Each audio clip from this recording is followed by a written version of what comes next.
Alright. You all know the drift. You all know exactly why I am doing this. So I'm getting on with it. Fuck yeah, William Byron winning in that beautiful Jeff Gordon throwback scene. That's what I'm fucking talking about. Yeah!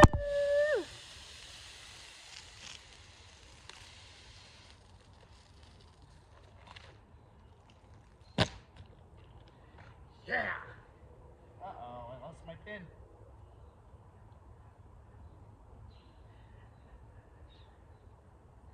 Got too excited there. Oh well. Oh hey, there it is.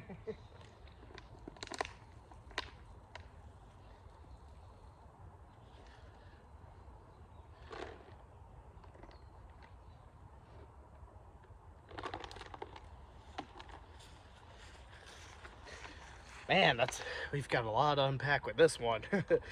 Because this most definitely was eventful. This may have looked like a Ross Chastain show, but so many different leaders were actually going for it. So many different leaders were actually coming and going and actually taking the shot when they could.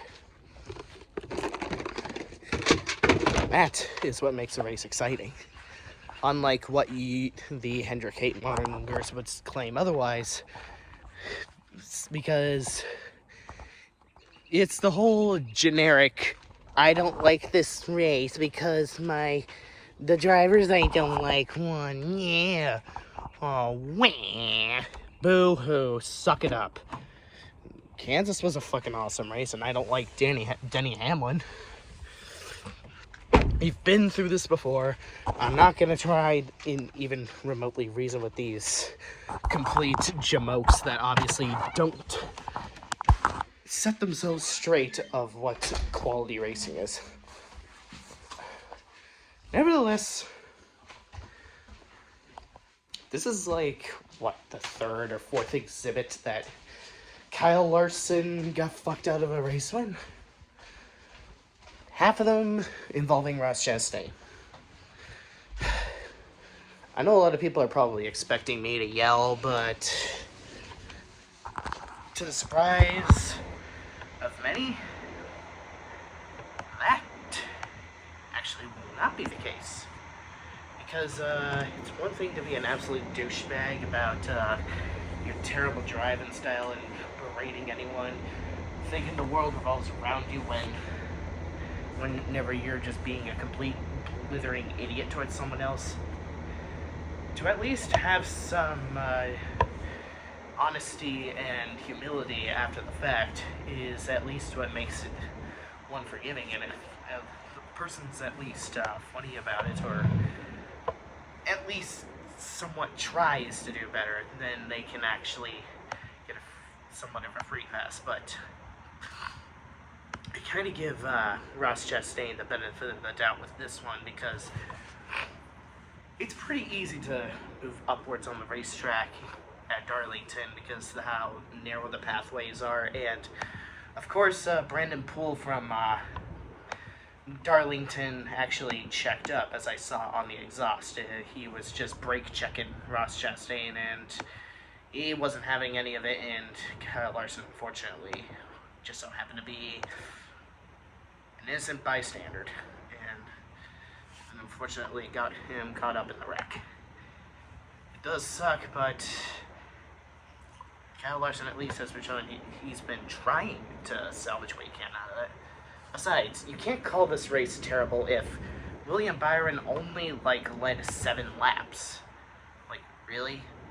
That's something to be bored by? Just 7 laps led by him? And 29 by Kyle Larson? Both the top dominators crashed out of the fucking race. Martin Truex Jr. got caught up in the big one. Ross Chastain took himself out. And, Kyle Larson, was caught up in Chastain's mess. What else do you expect? That's what you get. That's the lady in black for you, for sure. Be thankful we had all had any kind of passing in this race, because I definitely would rate this race a 9 out of 10. There barely was any a time where it felt like a drag at all. You just never know what was going to hit you. You never know what surprises were going to completely ambush the shit out of your brackets. And, oh yeah, how about Chase Elliott with the Ray Evernham throwback, making a comeback to the podium position. My boy. Never quit. Don't let big ones disparage your ass. Fight for that podium, especially when you've had so many setbacks, especially 6 races of absence. We have a lot of ground to catch up for the 100K, but I definitely think we can salvage a lot of what we lost. I mean, William Byron already set a record for himself this season. 3 wins. 3 fucking wins. 3 wins. It's slowly building up, and there's no stopping it. And he's only has the second most amount of top 10s this season, but he does have the most amount of top 5s this season, coming at 6. But man, this Darlington race definitely deserves more credit than what it's been given. I like it.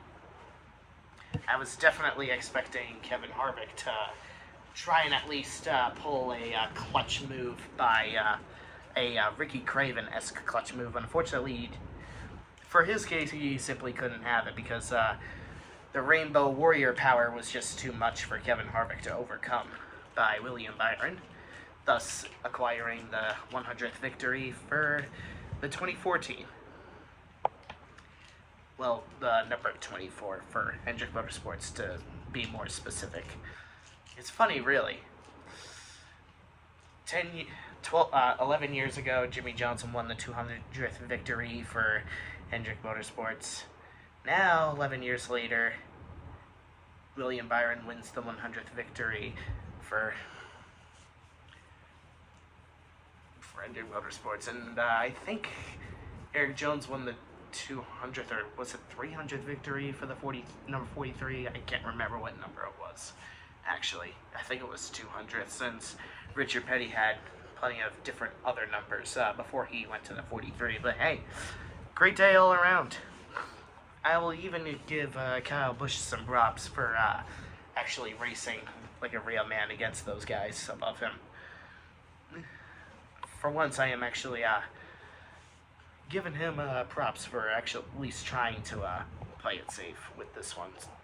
And I haven't really recently heard anything ridiculous coming out of his mouth, but I'm gonna prove that my optimism for him is completely wrong long term. But until then, Denny Hamlin's currently the bigger asshole.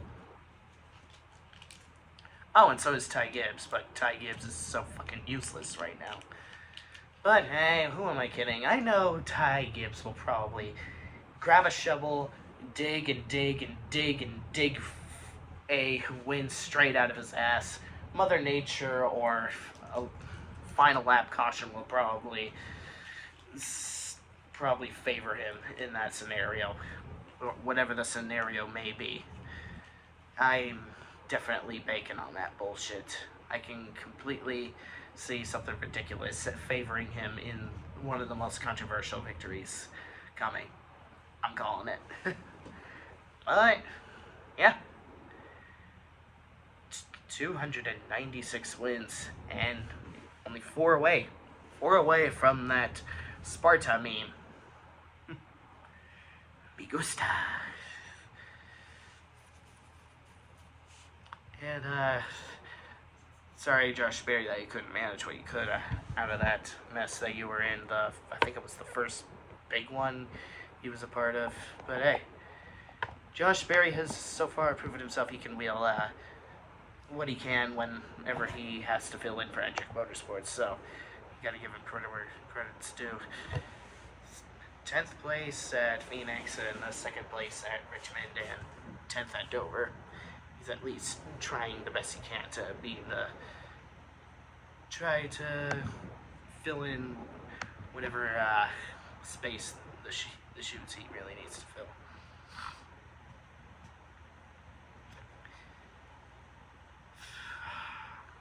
Other than that, I don't think there's much else to cover. William Byron acquired a very emotional victory for himself since his grandmother recently passed away, and supposedly you could call this an emotional victory for me since everyone knows that I'm still grieving for my beautiful calico toonses that unexpectedly passed away up the hills. Her body was covered and we buried her in our backyard. Tribute will be coming soon. I'm just trying to get things sorted out with my hard drive. Again, I'm facing bullshit problems. It's become so boring dealing with it at this point, honestly.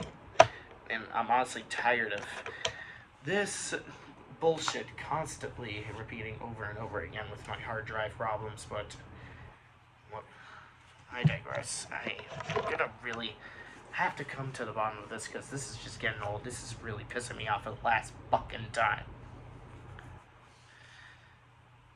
Yeah, go William Byron. Hell fucking yeah. Keep up the momentum.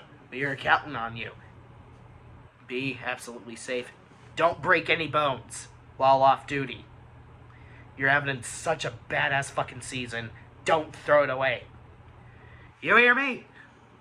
We've got our eyes on you. The eyes represent the eyes. And we got our eyes locked onto you. Don't find yourself in too much trouble. You can do whatever hobbies you'd like to do outside of your work, but please be careful.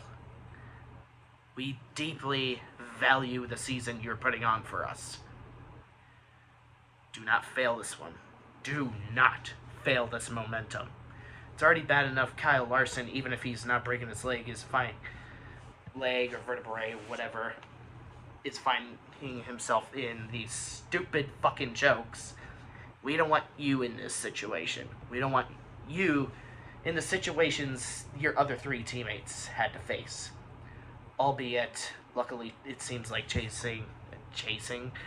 Elliott is salvaging whatever he can that was lost when he broke his leg during the snowboard session of his. Oh yeah. Hope you guys enjoyed this unedited, raw take on the throwback race. It was a pretty fun race. I definitely would watch it again if I could. And do I think it's as good as Kansas? Not entirely in terms of the lead changes and action, but it definitely deserves a big praise from me. So, hell yeah. Sorry, Ty, that your driver, Kevin Harvick, couldn't make it, but he still got in him to at least win one more. Hopefully he does, because I want you to be happy, just to have the happiness I couldn't have when Jimmy Johnson's retirement tour was ongoing in 2020. I want you to acquire the happiness that I couldn't get. Well, except for the race finale when Jimmy Johnson finished top 5 on his last race in the 48 car for Hendrick Motorsports, which was the perfect send-off. Not the send-off I imagined, but I absolutely would take it after all that grueling travesty that was his last 3 fucking seasons. Hey, nevertheless, great Mother's Day weekend. Saw Creator with my homie Ranter and Shays alongside with Sepultura, Spirit World, and what's another band? Oh yes, how could I forget Death Angel? Death Angel, the ultimate fucking badasses of the Bay Area. Hope you all have been staying safe, keeping it cool, keeping it metal. Don't be shy.